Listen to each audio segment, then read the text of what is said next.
जीवन में जहां से सुंदर शिक्षा मिले ग्रहण कर लेनी चाहिए,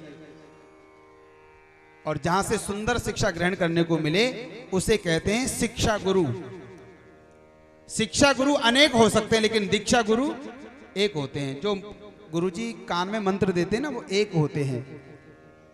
अभी अभी एक दिन चर्चा हो रही थी कि एक महापुरुष थे कि किसी ऐसे सज्जन के शिष्य थे कि आज उनका नाम थोड़ा सा संसार में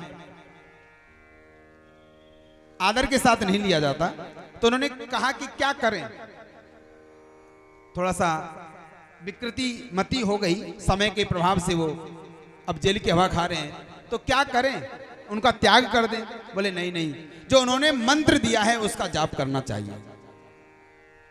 गुरु के द्वारा दिया गया मंत्र जीव का उद्धार करता है। और याद रख लेना, गुरु कोई शरीर का नाम नहीं है, गुरु एक तत्व है जो भगवत रास्ता दिखाता है।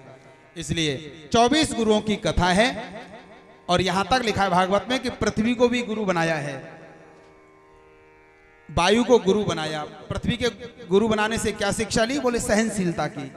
पृथ्वी पर जीव रहते हैं, गड्ढा भी खोदते हैं, मलमूत्र भी त्यागते हैं, और इसी पृथ्वी पर बैठकर के सत्संग भी करते हैं, लेकिन पृथ्वी ना किसी से नाराज होती है ना किसी से प्रसन्न होती है।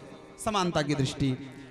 वायु से शिक्षा ली है, आकाश से व्यापकता की शिक्षा ली है, अग्नि से पवित्रता की शिक्षा ली है, और अजगर सांप से अजगर करे न चाकरी पंछी करे न काम, और दास मलुका कहे गए सबके दाता राम। सबको देने वाले परमात्मा हैं, इसलिए निश्चिंत होकर के भगवान का भजन करना चाहिए।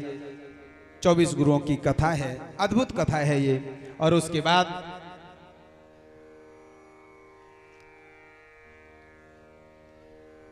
भगवान उद्धव को उपदेश देकर के इस धराधाम का त्याग करके अपने धाम के लिए प्रस्थान करते हैं। बोले भक्त वत्सल भगवान की। राजा परीक्षित सुखदेव जी कहते हैं, राजन, जिस दिन से भगवान इस धराधाम का त्याग कर देते हैं उस दिन से तद्दिनात कली आ जाता है, उस दिन से कलयुग आ जाता है।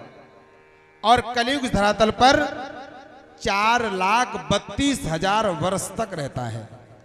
कितने वर्ष तक? 4,32,000 वर्ष तक। और भगवान जब से इस धराधाम को छोड़ करके गए हैं उसी दिन से कलयुग आ गया है। और अभी कलयुग की आयु हुई है 5,000 कुछ 300 वर्ष बस।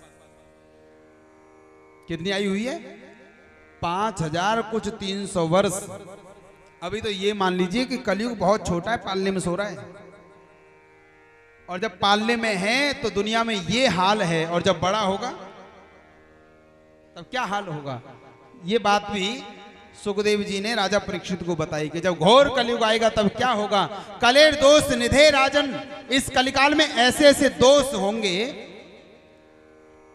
कलयुग के दोष भी बताए यहां पर कि जब घोर कलयुग आएगा, कलयुग का चौथा चरण आएगा, तब विदेश घूमना ही लोग सबसे बड़ा तीर्थ मानेंगे। विदेश चले गए, हो गए सबसे सारे तीर्थ हो गए, और बड़े लोग प्रसन्न होते हैं। और जिसको देखो ना वो विदेश जाना चाहता है, पढ़ लिख लिए, अब माता पिता की सेवा का समय आया और बेटा बैठा हवाई जहाज में और पहुंच गया विदेश। विदेश के प्रति आकर्षण बहुत है, तो विदेश घूमना ही सबसे बड़ा तीर्थ माना जाएगा। और यहां तक लिखा है कि कलयुग में लोग बड़े बूढ़ों का सम्मान नहीं करेंगे, दूसरों का मान सम्मान नहीं करेंगे, और उस आभूषण का त्याग करके केवल बाल बढ़ाना ही सबसे बड़ा फैशन जो आजकल चल रहा है, यही सबसे बड़ा आभूषण माना जाएगा।